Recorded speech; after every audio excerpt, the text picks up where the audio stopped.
할인 내지는 여기 표 몰아주는 거예요.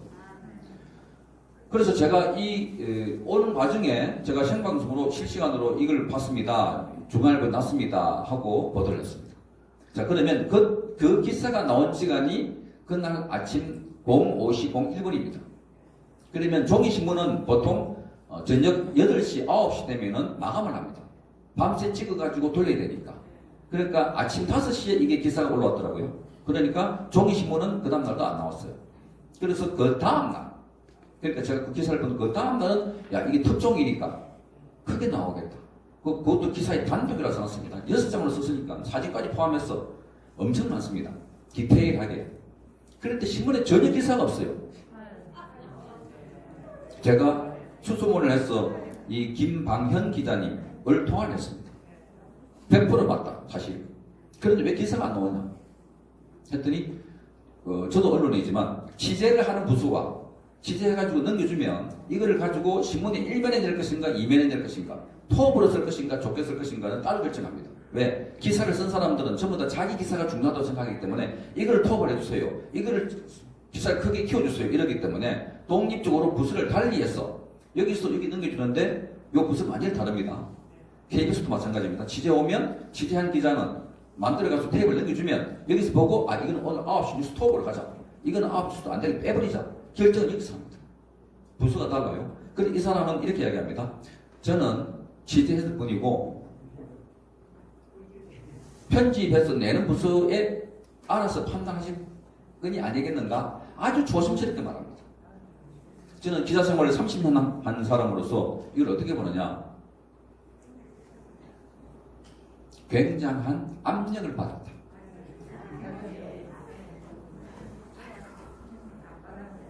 기자가 기자를 써서 넘겼을 때는 그걸 못 넘기기 못합니다. 받았는데 인터넷에 올라오고 난 뒤에 이 기사를 나중에 검색하니까 검색이 잘 안 돼요. 안 나타나요. 그래서 제가 오면서 지하철에서 이걸 카피해가지고 제 노트북 컴퓨터에 핸드폰에 스마트폰에 그걸 저장을 해놨습니다. 글자를 카피하고. 그래서 저는 그 원문을 갖고 있습니다. 제 유튜브에 들어있습니다. 제가 이 말씀 드리는 이유는 이 기자는 제대로 취재를 했는데 중간에 보니까 말을 많이 부드럽게 해놨어요. 갭, 금표기 이상 있다가 아니라 제가 보니까 조작이다. 그 내용들을 보면 A표가 B로 가면 그래서 마이너스 80표 적고 있었던 것이 그죠? 플러스 11로 됐으면 완전히 조작된 거 아닙니까? 그런데 이 사람들 이야기는 뭐냐면 그 기계가 돌 때마다 결과가 달리 나오더라 하는 인터뷰를 집어넣어놨어요.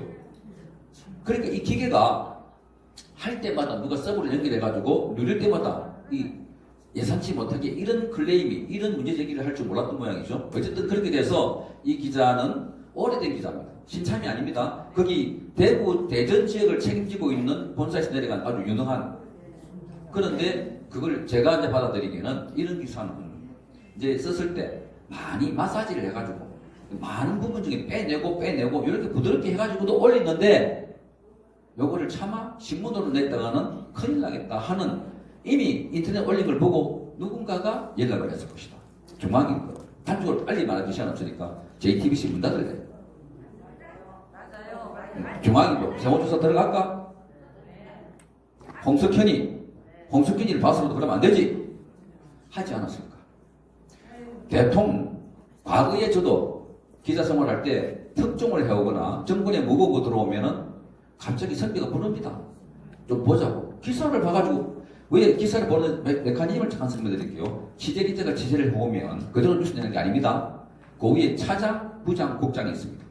취재 기자는 현장에 보고 온 거를 의욕이 넘쳐가지고 이거 많이 씁니다. 그러면 그 쓴 것 중에 요렇게 잘라냅니다. 10장 써오면 한 2장, 3장으로 줄여줍니다. 말도 매끄럽게, 오탈자 없게, 논리적으로. 그 다음에 차장 다음에 부장은 야 이거 내도 되겠니? 차장은 처음에 요 글자가 한자로 이게 을이냐 럴이냐 뭐 이렇게 그런 오탈자를 주로 보고 팩트를 보고 부장부터 국장까지는 뭘 보냐면 뭐 그게 정치에 무관한 상황 같으면 그냥 대강 봅니다. 그런데 잠깐 와가지고 차냐 마시자 뭐 집 애 잘 크나 뭐 이런 거 물어봤습니다. 그리고 기사는 넘겼는데 나는 집에 가면 내일 아침에 기사가 톱으로 나올 거다 생각하는데 퇴근하는데 전화가 와요. 이를테면 보자고. 어디냐 어디 술집에 있는데 오라. 밥이나 먹자고. 그러면서 그때부터 술을 진탕 먹이거나 그 시절에는 심지어 룸사람도 데려갔습니다. 촌지도 줬습니다. 그래서 막았습니다. 이 후배 기자가 또는 이 기자가 술을 먹고 촌지까지 받았으니까 이제 그 위에 선배가 인간적으로 담배도 태우면서 집에 뭐 걱정 없나 온갖 표현을 하지 않겠습니까? 그런 시절이 과거에 한때 있었습니다. 저도 기자 생활을 30년 했기 때문에 그런 과정을 쭉 체험도 했고 경험도 했습니다. 그런데 대한민국 2020년 지금 분명히 토업으로 나서 대한민국의 중앙일보가 기사가 나면 그 다음에 조선일보가 나고 조선일보가 나면 또 다른 신문 조중동 포함해서 거의 대부분 언론들이 이걸 다루지 않을 수 없는 큰 물결이 내려오는데 그걸 스톱한 것입니다. 저는 그렇게 판단합니다.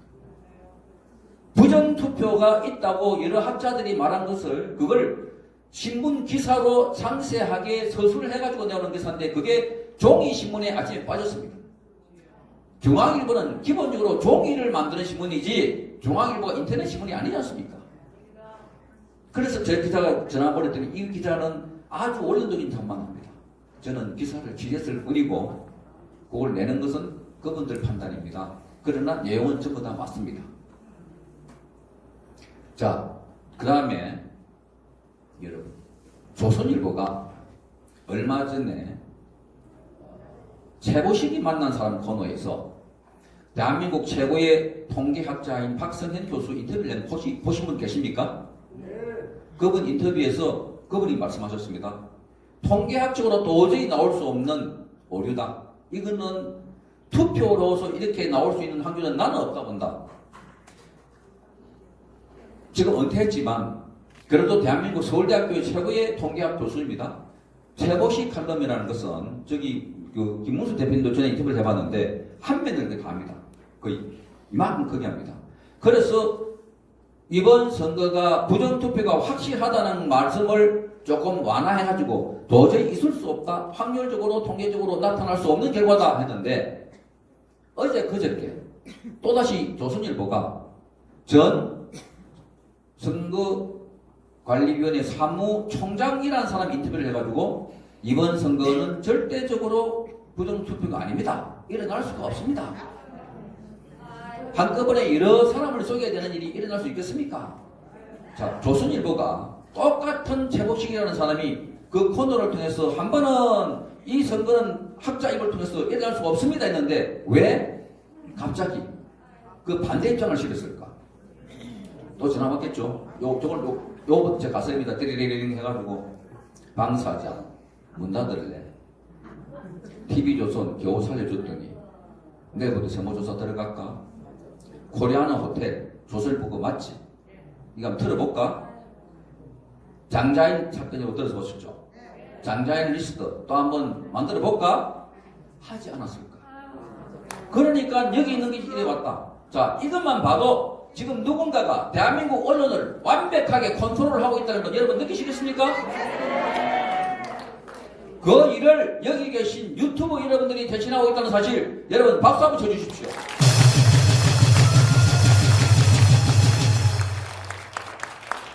만약에 유튜브가 없었다면 조국 사태도 덮어졌을 것입니다. 유튜브가 없었더라면 오늘 이런 집회도 우리는 못하고 있는 거 아닙니까? 그런데 언론이 원래 하는 일은 그런 권력을 감시하고 견제하라고 지어놨는데 이것들이 권력을 감시하는 게 아니고 거꾸로 국민을 감시하는 말도 안 되는 일들을 지금 대한민국의 언론이 하고 있습니다. 문재인이가 왜 힘이 있냐? 군대, 경찰서가 아닙니다. 언론입니다. 오늘 대한민국의 KBS, MBC 등 조중동이 한 3일만 톱뉴스로 4월 15일 총선이 부정선거였다는 것을 63대 36, 그 다음에 개표기에 USB를 꼽는 칸이 있다는 걸 밝혀줬습니다. 그리고 2번 표가 1번으로 올라가는 포착을 했습니다. 2번 표가 1번으로 올라가는 것, 또 기표가 안 된 표가 1번으로 올라가는 것이 포착이 됐습니다. 양천을에서 유튜브에 다 나와 있습니다. 거기서 감시하는 공성감 공명선거 감시단에서 찍은 카메라를 보니까 아니 기표가 안 되어 있는 무효표가 1번으로 탁 올라갑니다. 그리고 이 선거 개표기가 고장이 나서 들어보는데 여기 보니까 USB를 꼽고 있고 USB를 꼽는 선이 있습니다. 개표기는 그 자체로 다른 전선과 연결되어가지고 전력을 받는 것 외에는 다른 정보를 주고받으면 안 됩니다. 밖에서 안에 들어가고 조작할 수가 있고, 그죠? 그게 IT 기술입니다. 아까 김경재 대표님 말씀하신 것처럼 우리 국민들이 전부 다가 지금 기자가 되고 PD가 되고 검사관이 되어버렸습니다.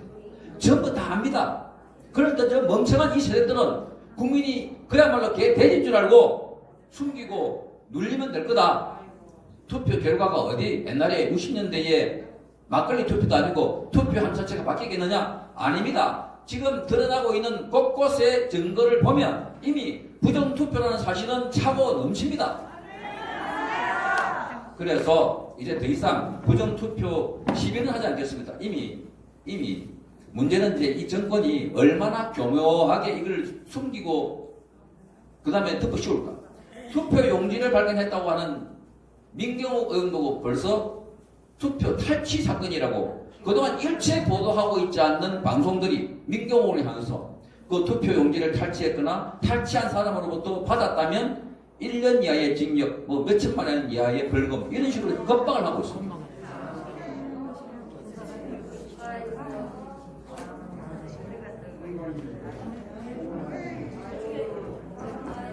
그래서 이 투표 부정선거